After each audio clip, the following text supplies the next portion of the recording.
Very good morning everyone. आप सभी का बहुत बहुत स्वागत है आज के हमारे दैनिक जागरण के 6 नवंबर 2022 के सेशन में। तो आज हम उन इम्पोर्टेंट आर्टिकल को समझेंगे, उन आर्टिकल को कवर करेंगे जो हमारे एग्जाम के पॉइंट ऑफ व्यू से इम्पोर्टेंट हो। एक बार फिर से रिपीट कर दूं, एक बार फिर से दोहरा दूं कि आप सभी के लिए जो है द हिंदू और दैनिक जागरण बहुत इंपॉर्टेंट है। वे सभी जो हमारे साथ एग्जाम में अपीयर होते हैं उनके, खासकर अगर प्रीलिम्स और मेंस की बात करें तो उसमें बहुत इंपॉर्टेंट रोल हो जाता है पेपरों का। तो हमें जरूर पढ़ना चाहिए दैनिक जागरण, और आप सभी से रिक्वेस्ट भी है कि आप जरूर इसको फॉलो करें और खुद भी अपने डेली रूटीन में जो पढ़ाई का शेड्यूल है उसमें दैनिक जागरण द हिंदू को इंक्लूड करें। जो भी जिस लैंग्वेज में आप कंफर्ट, अगर हिंदी मीडियम बेस्ड है और आपका दोनों लैंग्वेज का मतलब लो है, आपका वोकैब स्ट्रांग नहीं है, हिंदी वोकैब इंग्लिश वोकैब दोनों।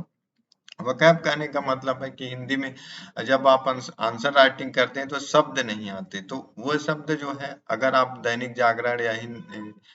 जागरण या द हिंदू फॉलो कर रहे हैं तो उसमें से डेली रूटीन डेली वोकैब आपके स्ट्रांग होते हैं और साथ ही साथ आपके मल्टीपल मल्टीपल डायमेंशनल में सोचने की अप्रोच आपके अंदर आती है। तो इस नजरिए से आपको दैनिक जागरण द हिंदू जो भी, अगर आप इंग्लिश मीडियम से तो डजेंट मैटर, लेकिन आप हिंदी मीडियम से हैं और इंग्लिश और हिंदी दोनों स्ट्रांग है तो दोनों न्यूज़पेपर को फॉलो करें। हालांकि आप जितने टाइम अपने मैनेज करने के लिए दें, लेकिन जरूर दें ताकि आपका जो है एग्जाम का रिजल्ट बेहतरीन हो। तो आइए शुरुआत करते हैं बिना किसी देरी के उन खबरों के साथ जो हमारे एग्जाम के पॉइंट ऑफ व्यू से इम्पोर्टेंट है। लगातार जो है ये अभी हेडलाइंस बना हुआ है महादेव सट्टा ऐप। तो एक एक ऐप है जिसके द्वारा आप बैटिंग लगा सकते हैं। तो आजकल कई जैसे बैटिंग ऐप में ड्रीम इलेवन और इस जैसे और कई भी ऐप आते हैं जिसके थ्रू आप बैटिंग करते हैं, बेट लगाते हैं। तो ये था। अब टॉप न्यूज में कल जो साउथ अफ्रीका के साथ इंडिया का न्यूज था, विराट कोहली ने अपने बर्थडे पर 35 साल के हो गए हैं और अपने बर्थडे पर 49वां शतक लगाया और साथ ही 49वां शतक लगाते साथ जो है सचिन तेंदुलकर, जिसको मास्टर ब्लास्टर क्रिकेट के भगवान कहते हैं, उनकी बराबरी कर दी। तो 69वां अंतरराष्ट्रीय शतक में विराट कोहली का इसमें टेस्ट में 29 और T20 में शतक शामिल है। तो ये था कुछ इम्पोर्टेंट जो हमारे एग्जाम के पॉइंट ऑफ व्यू से बिल्कुल भी इम्पोर्टेंट नहीं है, ये आप खारिज कर सकते हैं, नहीं पढ़ेंगे। ये हमारे पॉइंट ऑफ व्यू से नहीं है किसी भी हाल में। हमारे जो इम्पोर्टेंट होगा उसको पढ़ेंगे। ये भी हमारे एग्जाम का पॉइंट ऑफ व्यू से रिलेवेंट नहीं है, ये रिलेवेंट नहीं है, ये रिलेवेंट नहीं है। सीधा आपको मैं ले चलता हूँ डायरेक्ट जो हमारे एडिटोरियल पेज है, जो हमारे मेंस के पॉइंट ऑफ व्यू से इम्पोर्टेंट है कि जो अभी जो जनप्रतिनिधित्व होते हैं, जैसे आप एक एमपी है वेस्ट बंगाल की, वे मोइत्रा करके हैं।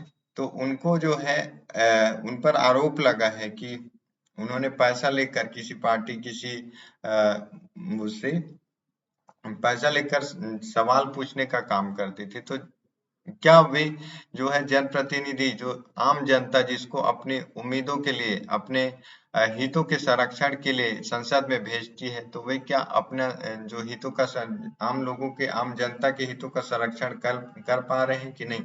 उन जैसे जनप्रतिनिधित्व होते हैं तो उनका क्या दायित्व है और क्या वे, उनको क्या करना चाहिए, ये कोड ऑफ एथिक्स और कोड ऑफ कंडक्ट क्या होना चाहिए उनके लिए। तो ये है जिम्मेदारी का परिचय दे जनप्रतिनिधि। तो भारतीय संसद सर्वोच्च, भारत का संसद जो है सर्वोच्च प्रतिनिधि निकाय है, इसे विधि निर्माण के साथ संविधान संशोधन का भी अधिकार है। जो है संसद संसद को विधि निर्माण के साथ ही उसको जो है विधि निर्माण और साथ ही संविधान में कुछ भी अगर उसको जरूरी पड़ता है तो उसको संशोधन भी कर सकती है। लेकिन काफी समय संसद की गरिमा को आहत करने वाली घटनाएं घड़ी है। जैसे मैं बात कर रहा था तृणमूल कांग्रेस, सांसद महुआ महुआ मोइत्रा महुआ मोइत्रा जो है पर पैसे लेकर सवाल पूछने का आरोप लोकसभा की आचार समिति में विचाराधीन है। यह मामला गंभीर है। समिति की पहली बैठक अप्रिय वाद विवाद की भेंट चढ़ गई। जब भी ऐसा कुछ मामला सीरियसली होता है तो उसमें वाद विवाद करने में ज्यादा समय जाया कर देते हैं और कुछ भी जो निर्णय होना रहता है वो नहीं हो पाता।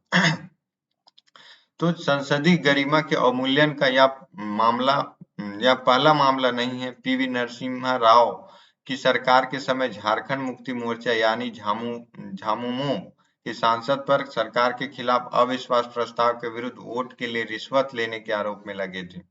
सर्वोच्च न्यायालय ने संविधान के अनुच्छेद 105 के अंतर्गत आरोपित सांसदों के विरुद्ध मामलों को रद्द कर दिया था। इस अनुच्छेद के अनुसार संसद का कोई सदस्य सांसद या उसकी समिति में कही गई किसी भी बात के लिए दिए गए वोट के संबंध में अदालत में किसी भी कार्यवाही के लिए उत्तरदायी नहीं होगा। आर्टिकल 105 सांसद किसी भी संसद सदस्य को संसद में बोलने के पर्याप्त अधिकार देता है। उसको उस संसद में बोली गई कुछ भी के लिए उत्तरदायी नहीं होगा, कार्यवाही के लिए उत्तरदायी। यह प्राविधान 194 में राज्य विधानमंडल सदस्यों के लिए भी है। जैसे 105 में संसद को पर्याप्त अधिकार है संसद भवन के अंदर बोलने का, चाहे वो लोकसभा हो राज्यसभा हो। वैसे ही राज्य के लेजिस्लेटिव में राज्य विधानसभा में 194 में भी राज्य जो विधायक होते हैं उनके लिए भी पर्याप्त छूट उनको विशेषाधिकार प्राप्त होता है। हाल ही में झामुमो मामले में 7 न्यायाधीशों की पीठ ने भेजा है। न्यायालय ने 1998 के फैसले के औचित्य को फिर से जो है जांचने की आवश्यकता पर महसूस की है। संसदीय सदनों के भीतर और बाहर सदस्यों के शालीन परंपराओं के अनुपालन की अपेक्षा होती है। वर्ष 1991 में संसद सदस्य H.G. सदगुल के भ्रष्ट आचरण के आरोप जांच के लिए समिति बनी। कुछ सदस्यों ने कहा था कि सभा की विशेषाधिकार समिति ही पर्याप्त है। तत्कालीन लोकसभा अध्यक्ष जीवी मालवंकर ने कहा कि विशेषाधिकार समिति के बावजूद सभा की विशेष परिस्थिति में समिति बनाने के अधिकार हैं। विशेष जांच समितियों की परंपरा ब्रिटिश हाउस ऑफ कॉमर्स में भी है। समिति की जांच मुदगल दोषी पाए गए उन्होंने बर्खास्तगी का प्रस्ताव आने से पहले ही त्याग पत्र दे दिया। 12 दिसंबर 2005 को एक चैनल ने कुछ सांसदों को प्रश्न पूछने के लिए रिश्वत लेते हुए दिखाया था। 23 दिसंबर 2005 को उन सभी 10 सदस्यों को बर्खास्तगी हुई थी। तो ये जो मामला है भ्रष्टाचार का, उसको आम जनप्रतिनिधित्व कहने का मतलब है कि जनता का एक प्रतिनिधि करेगा, उनके हितों को ध्यान में रखते हुए कानून बनाएगा, उन कानूनों को खारिज करने में मदद करेगा जो जनता के हित में नहीं होगा। ये उनका मेन पर्पस, इसी उद्देश्य के साथ किसी भी जनप्रतिनिधि को भेजा जाता है। तो अक्टूबर 2005 में भी ऐसे हुआ था, 1951 में भी इस तरह की घटना, और हालिया 2023 में महुआ मोइत्रा के विरुद्ध। तो ऐसे मामले जो है सितंबर 1992 में पीठासीन अधिकारियों, नेताओं, संसदीय कार्य मंत्रियों, कुछ विशिष्ट सदस्यों और वरिष्ठ अधिकारियों का संसद में सम्मेलन हुआ। उसमें परंपरागत मानदंडों, नियमों और प्रावधानों के आधार पर एक प्रारूप बना। इस अनुशासन तथा शिष्टाचार के पात्रक को जोड़ा गया। अपेक्षा की गई कि सभी दल अपने विधायक सांसदों के लिए आचार संहिता बनाएं तथा उनका अनुपालन सुनिश्चित करें। लोकसभा के स्वर्ण जयंती सत्र में यह सब मुद्दा आया। सभा द्वारा पारित संकल्प में गरिमापूर्ण आचरण पर जोर दिया गया। पीठासीन अधिकारियों ने हर सम्मेलन में आचार संहिता की विषय चर्चा पर रहा, किंतु संसद और विधानमंडल के सदस्यों के लिए पालनीय आचार संहिता का विषय अंतिम रूप से निस्तारित कहा गया था कि सभी सभी पार्टियां अपने सदस्य के लिए code of conduct, code of ethics और कोड ऑफ रूल्स, एक रूल्स बनाए, एक एथिक्स फॉलो करें, ताकि उस पार्टी की, उस संसद की महिमा का, गरिमा का महिमा, जो महिमा बनी रहे। 13वीं लोकसभा के में अध्यक्ष ने सदन के में 15 सदस्यीय चार समिति को सदस्यीय व्यवहार संबंधी अनैतिक आचरण से जुड़ी शिकायतों को जांच करने के लिए औचित्यपूर्ण सिफारिश का दायित्व सौंपा था। समिति ने 31 अगस्त 2001 को पहला प्रतिवेदन प्रस्तुत किया। 22 नवंबर 2001 को सदन के पटल पर रखा गया। 16 मई 2002 को सभा ने स्वीकृत किया। समिति की सिफारिश कि केंद्र में संविधान के मूल कर्तव्यों का ध्यान, नैतिकता, शालीनता और जीवन मूल्यों का उच्च स्तर कायम रखना आदि था। वस्तुतः सदनों में अव्यवस्था अखिल भारतीय संसदीय बीमारी है। सदनों में अव्यवस्था अखिल भारतीय संसदीय बीमारी पीठासीन अधिकारी के समक्ष व्यवस्था बनाए रखने की चुनौती होती है। सदस्यों का निलंबन आखिरी विकल्प होता है। 15 मार्च 1989 को राजीव गांधी सरकार के दौरान इंदिरा गांधी हत्याकांड पर ठक्कर आयोग की रिपोर्ट को लेकर संसद हंगामा कर रहे थे, और तब सांसद जो है 63 सांसद निलंबित हुए थे। इसी तरह 13 फरवरी 2014 को 18 सांसद निलंबित हुए। 4 अगस्त 2015 को 25 सांसद 5 दिनों के लिए निलंबित हुए। 2021 में कृषि कानूनों पर हंगामा करने वाले 12 सांसदों को राज्यसभा में निलंबित किया गया। जुलाई 2022 में राज्यसभा में 29 सांसद निलंबित हुए। मूलभूत प्रश्न यह है कि सदनों के भीतर हंगामा और विकल्पहीनता के सदस्यों का निलंबन क्या संसदीय प्रणाली का अनिवार्य हिस्सा बन गया है? कहने का मतलब है किसी भी सांसद सदस्य को निलंबित करना, फिर जो है अननेसेसरी विवाद करना संसद भवन के अंदर, क्या ये कल्चर डेवलप हो गया है हमारे पवित्र संसद भवन के अंदर? तो क्या अपनी बात को प्रभावी ढंग से रखना एकमात्र विकल्प आचारहीनता ही है? सांसद और विधायक विशेषाधिकार से युक्त माननीय होते हैं, और सांसद और विधायक जो है विशेषाधिकार के युक्त माननीय होते हैं। उनका आदर्श आचरण संसदीय लोकतंत्र को उनका जो आदर्श होता है संसदीय लोकतंत्र को मजबूत करना, और आचरण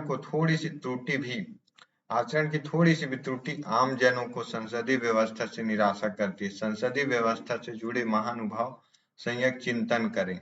तो संसद जो हमारी लोकतंत्र की मंदिर कही जाती है, उस मंदिर के अंदर कैसा व्यवहार होना चाहिए, और किस तरह से सभी को स्वतंत्रता, जैसे कि हर सांसद, हर विधायक को विशेषाधिकार मिला रहता है, तो किसी पार्टी विशेष को, अगर वो रूलिंग पार्टी में, तो उसको ज्यादा अधिकार देना, और जो विपक्ष पार्टी है, जो सत्ता में अभी नहीं है, उसको कम अधिकार देना। ये संविधान के लोकतंत्र की मंदिर के अंदर ऐसा होना कहीं से कहां तक संविधान का उद्देश्य नहीं रहा है। पर्याप्त उत्तरदायित्व के साथ प्रतिनिधित्व और सभी को समान अधिकार दिया गया है। तो वहां पे संसद के मंदिर में अननेसेसरी बात करना और विवाद करना, किसी भी लोकहितवादी प्रस्ताव को विलंब करना, ये जो है संसद के विशेषाधिकार का उल्लंघन है। विशेषाधिकार जो दिया गया है उसका जो है दुरुपयोग कहा जा सकता है। तो ये था आर्टिकल संसद जो हमारे जन प्रतिनिधित्व है उनके ऊपर। इस पर और भी आर्टिकल आने होंगे, और अच्छे आर्टिकल हैं ऐसे जो हमारे जन प्रतिनिधित्व है। रिसेंटली वोटिंग भी हो रहे हैं। लोकसभा 2023 में 2024 में लोकसभा इलेक्शन, 2023 में 5 स्टेटों में इलेक्शन, जबकि 5 स्टेटों में राजस्थान, MP, छत्तीसगढ़, तेलंगाना, मिजोरम, इन सारे राज्यों में जो है अभी इलेक्शन हो रहे हैं अपने जनप्रतिनिधित्व, सांसद, विधायक के रूप में स्टेट लेजिस्लेटिव में, जबकि सांसद के रूप में लोकसभा में भेजे जाएंगे। तो ये था आर्टिकल। अब इकोनॉमी का जो है, भारत जो है त्योहारों का एक देश है, जिसे हर महीने एक विशेष त्योहार का सीजन होता है, जिसमें दिवाली दिवाली उनमें से सबसे बड़े त्योहारों में से गिना जाता है, में से एक है।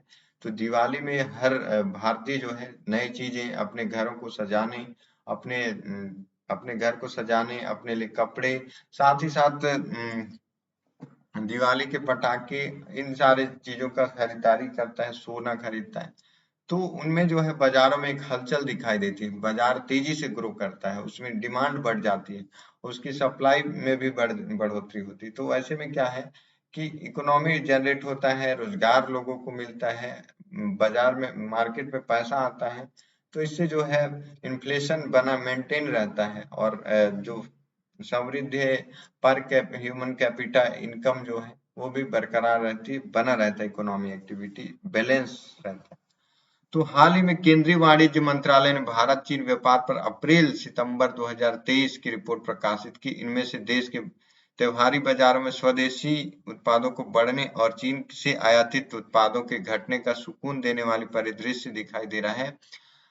भारत द्वारा चीन से किए गए आयात का जो मूल्य अप्रैल सितंबर 2022 में 54.42 अरब डॉलर था, वह घटकर अप्रैल सितंबर 2023 में 50.47 अरब डॉलर रह गए हैं।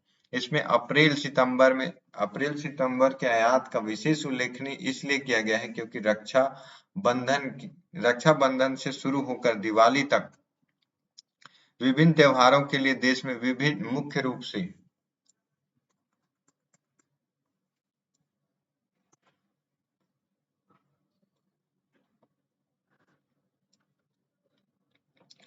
से इन्हीं महीनों में आयात किया जाता है।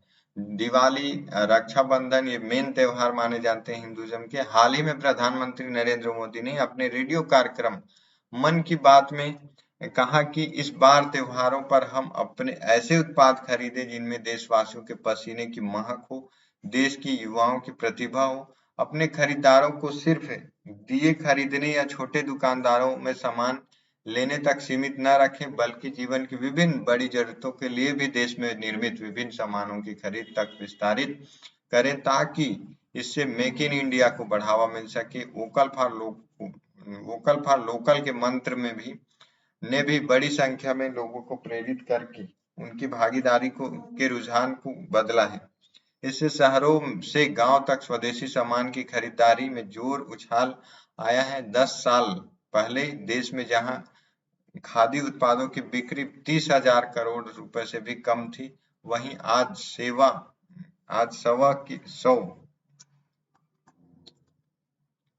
सवा लाख करोड़ रुपए के आसपास खादी उद्योग जो है वो पहुंच गए हैं।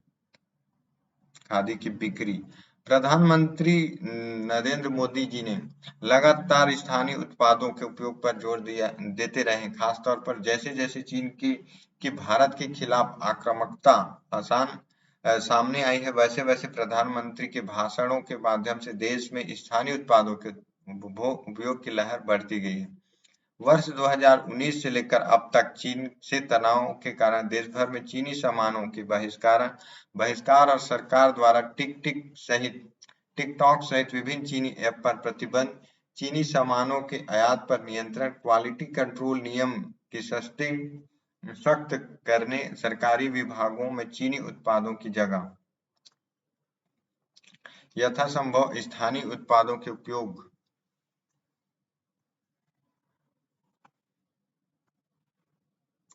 स्थानीय उत्पादों के प्रयोग की प्रवृत्ति को लगातार प्रोत्साहन दिया जाने लगा। तो स्थानीय उत्पाद को प्रोत्साहन देने के पीछे क्या कारण है? इससे कारण यह है कि उसमें स्थानीय जो उत्पाद बनते हैं, स्थानीय उत्पाद में ज्यादातर भागीदारी महिलाओं की होती है। जो छोटे छोटे उत्पाद घरेलू सामान उनमें महिलाओं की भागीदारी होती है, जिससे महिलाओं को रोजगार मिलता है और रोजगार के साथ उनकी इनकम को इंक्लूड किया जाता है। नहीं तो वे घर में रहकर जो है किसी भी उत्पाद पर अपनी जीडीपी को उनमें शामिल नहीं होती, जो डोमेस्टिक वर्क्स होते हैं। तो जो महिला सशक्तिकरण है वो बढ़ेगा एक अपने रीजनल, और इससे सबसे बड़ी प्रॉब्लम्स जो प्रवासन की है, माइग्रेशन की प्रॉब्लम है, वो थमने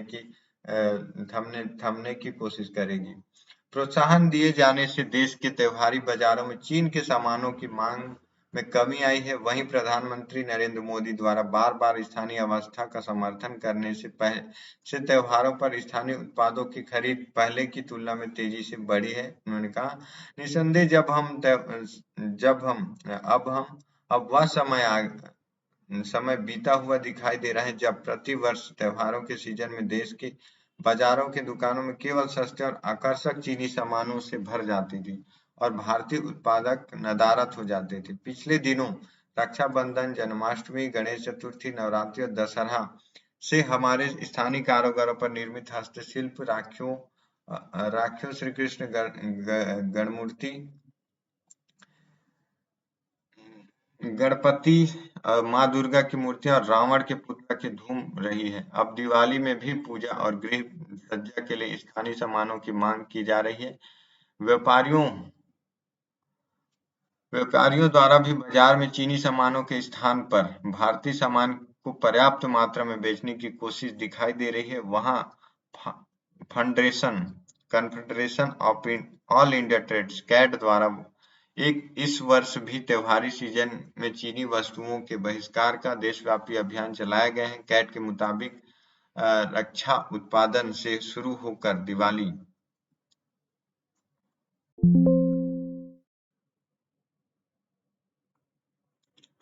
तक मनाए जाने वाले त्योहारी सीजन के दौरान देश में उपभोक्ताओं द्वारा खरीदारी पर लगभग 3 लाख करोड़ रुपए खर्च किए जा सकते हैं। देश में चल रहे स्थानीय कारीगरों को प्रोत्साहन, vocal for local, make in India, आत्मनिर्भर भारत ने व्यापार को चीनी सामान न बेचने के लिए प्रेरित किया है।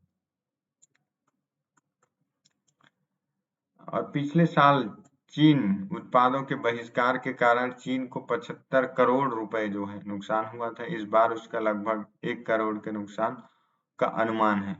यहाँ यह भी उल्लेखनीय है कि चीन से त्योहार उत्पादों और आयात में कमी के साथ साथ खिलौनों और दवा बनाने के इस्तेमाल होने वाली कच्ची सामग्री यानी HPI के आयात में भी सराहनीय कमी आई है। देश में खिलौनों के आयात से पिछले 3 वर्षों में करीब 70% की कमी आई है। पिछले भारत के 80% से अधिक खिलौने चीन से आते थे। पिछले 3 वर्षों में भारत घटकर निर्यात लगभग 300 करोड़ से बढ़कर 2600 करोड़ रुपए के स्तर पर पहुंच गई। और 22 परियोजना तो वहां पे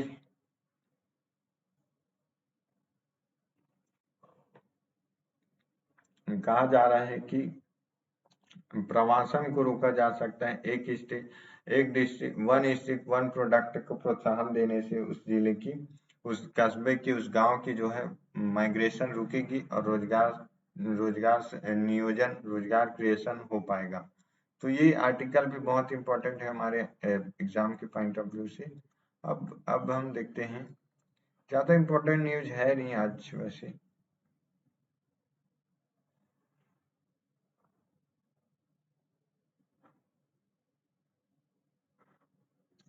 तो ठीक है, मिलते हैं अगले सेशन में। आज के लिए इतना ही। मिलते हैं अगले सेशन में। जब मिले तो कमेंट जरूर बताइएगा, कमेंट बॉक्स में बताइएगा कि क्या कमी है, उसे कैसे सुधारा जा सकता है। और मेरा ये प्रयास कैसा लगा आपको? अगर अच्छा लगा तो